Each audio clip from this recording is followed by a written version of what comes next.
TMC में बहुत बड़ी भगदड़ मच गई है। कहा तो यह भी जा रहा है कि सायनी घोष, जो कि ममता बनर्जी की शेरनी मानी जाती थी, घूम घूम कर गाना गाती थी, भारतीय जनता पार्टी के ऊपर प्रहार करती थी, वो भी बीजेपी ज्वाइन कर सकती हैं, वो भी टीएमसी से अलग हो सकती हैं।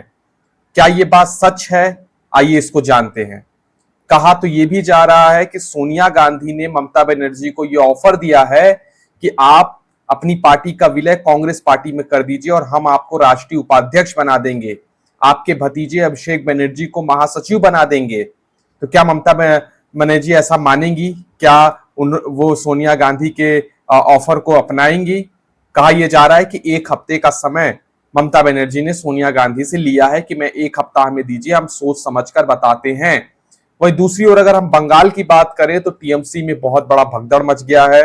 पहले तो जो खबर आई थी कि ऋतव्रत बनर्जी के नेतृत्व में 80 में से 58 विधायक स्पीकर के पास गए। उन्होंने कहा कि हम अलग टीएमसी हैं, हमें अलग से हमारा नेता ऋतव्रत बनर्जी को बनाया जाए। ये वही ऋतव्रत बनर्जी हैं जिनको टीएमसी ने अपनी पार्टी से निकाल दिया था चुनाव के बाद, क्योंकि कहा यह जा रहा था कि जब विधायक दल की बैठक हुई चुनाव हारने के बाद, तो जब अभिषेक बनर्जी की एंट्री हुई तो ऋतव्रत बनर्जी से कहा गया कि इनके लिए आप खड़े होइए।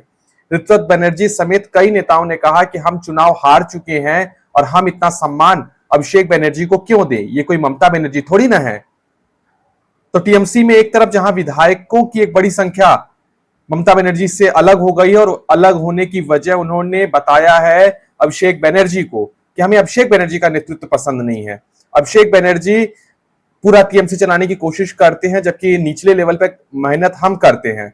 सब ये कह रहे हैं कि हम ममता बनर्जी को अपना नेता मानते हैं, लेकिन अभिषेक बनर्जी अगर टीएमसी में रहेंगे तो हम टीएमसी में नहीं रहेंगे। उस टीएमसी को हम स्वीकार नहीं करेंगे जिस टीएमसी को अभिषेक बनर्जी चलाते हैं। तो ये पूरी बगावत एक तरीके से अभिषेक बनर्जी के नाम पर की जा रही है और इसमें बड़े बड़े मुस्लिम नेता भी शामिल हैं। ऐसा नहीं कि भारतीय जनता पार्टी ये करवा रही है तो सिर्फ हिंदुओं को ही, हिंदू जितने विधायक हैं उनको करवा रही है।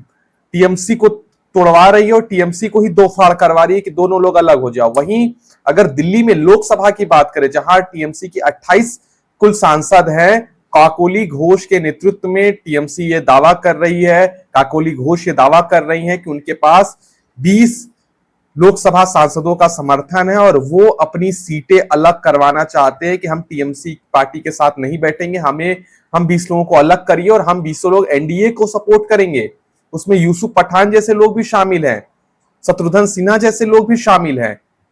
कहां एक वक्त था टीएमसी का और कहां से कहां आ गई, बताइए। सायोनी घोष, जो कि ममता बनर्जी की करीबी मानी जाती थी, इतना प्रहार करती थी भारतीय जनता पार्टी के ऊपर, काबा काबा का गाना गाती थी, अब वो बीजेपी को सपोर्ट करेंगी।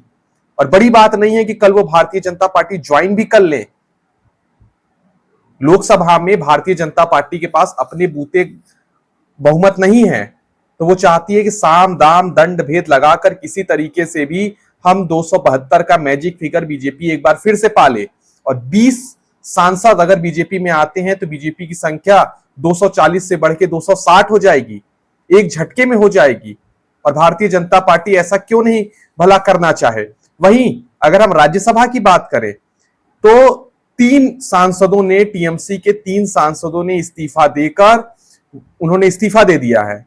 अब वहां पर उपचुनाव होंगे तो बीजेपी के कैंडिडेट जीतेंगे।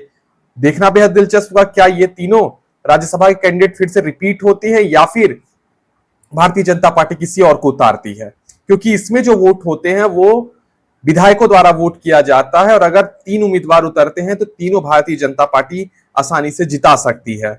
सुष्मिता देव, सुखेंद्र शेख राय और प्रकाश चिक ने अपना इस्तीफा सभापति को दे दिया और कहा कि इसको तत्काल प्रभाव से हमारे इस्तीफे को एक्सेप्ट किया जाए।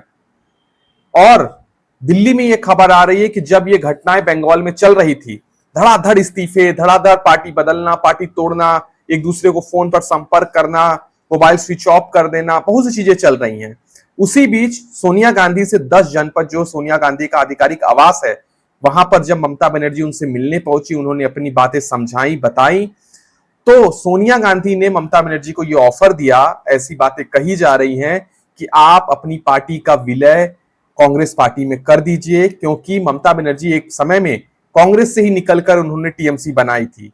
अब वक्त आ गया है ममता बनर्जी का, क्योंकि बुरे दिनों में आ गई हैं, तो वो कांग्रेस पार्टी में विलय कर लें और बंगाल में कांग्रेस पार्टी को मजबूत करें, उसके लिए काम करें। क्या ममता बनर्जी ऐसा कर पाएंगी? क्या ममता बनर्जी के साथ उनके विधायक, सांसद और उनके कार्यकर्ता हैं? नीचे से जमीन खिसक गई है, ममता बनर्जी लेके किसको जाएंगी? विधायक आपके 80 थे, 58 उधर चले गए, 20-22 विधायक बचे हैं, उनका क्या मालूम कब होगा?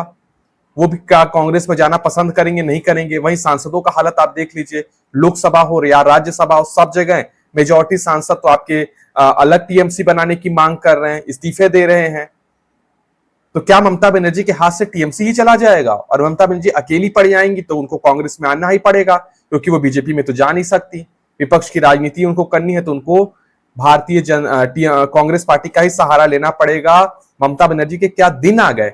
और सायोनी घोष का देखिए, जो एक वक्त में ममता बनर्जी की सबसे मजबूत कैंपेनर के रूप में जानी जाती थी, इसी इलेक्शन में आज से 1-1.5 महीना पहले जिस ममता बनर्जी को ये लोग प्रधानमंत्री, मुख्यमंत्री बना रहे थे और भारतीय जनता पार्टी पर गंभीर आरोप लगा रहे थे, आज यही नेता एक तरफ से भारतीय जनता पार्टी की तरफ आ रहे हैं। इसके पीछे की वजह क्या है?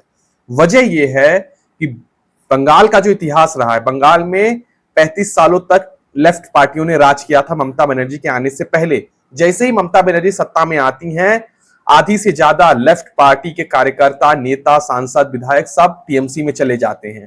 कांग्रेस के बड़े नेता टीएमसी यानी तृणमूल कांग्रेस में चले जाते हैं, क्योंकि वहां पे जो हिंसा की राजनीति रही है, कायदे में रहोगे तो फायदे में रहोगे, वरना आपके ऊपर जो घोटालों के चार्जेस हैं, आपने जो गलत काम किए और उसके साथ साथ आपके ऊपर हिंसा भी हो सकती है। अभी आपने देखा ममता बनर्जी के भतीजे को दौड़ा दौड़ा कर पीटा गया, पत्थर मारा गया, अंडे मारे गए, क्या हालत रह गई। तो जब बड़े बड़े नेता वहां सेफ नहीं हैं, तो छुटभइये नेताओं का क्या होगा, जो बड़े नेताओं के नाम पर जीत जाते हैं, जिनका कोई अपना जनाधार नहीं है।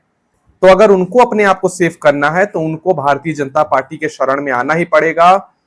बीजेपी यानी नरेंद्र मोदी और अमित शाह की पार्टी को ज्वाइन करना ही पड़ेगा, और उसी राह में टीएमसी के बड़े बड़े नेता शामिल हो गए हैं। शुभेंदु अधिकारी का एक बयान भी आया कि अभी मुख्यमंत्री बने बने मुझे 1 महीना ही हुआ है, मैं मुख्यमंत्री हूं, बहुत कुछ तो नहीं बोल सकता, लेकिन आप ये देखिए कि मौसम बदल रहा है। उनका साफ इशारा था कि टीएमसी में भारी टूट हो रही है। लेकिन बड़ा सवाल यह है कि क्या एक नई टीएमसी बनेगी जिसे ऋतुव्रत बनर्जी और काकोली घोष जैसे लोग चलाएंगे, या फिर पूरी की पूरी टीएमसी पार्टी खत्म हो जाएगी और ममता बनर्जी समेत टीएमसी के जो बचे कुचे नेता हैं वो कांग्रेस में चले जाएंगे और जो बाकी नेता हैं वो बीजेपी में चले जाएंगे? ये बड़ा सवाल है। आने वाले वीडियो में मैं आपको जरूर बताऊंगा कि टीएमसी का क्या हुआ। फिलहाल आपको अगर हमारा ये वीडियो पसंद आया हो तो इस वीडियो को लाइक जरूर करें, कम से कम लाइक तो कर दो, भले कमेंट मत करो। और अगर आपकी कोई राय है तो आप कमेंट करिए, और अगर आपको बहुत अच्छा लगा हो तो इसको शेयर भी कर दीजिए। बहुत बहुत शुक्रिया, धन्यवाद।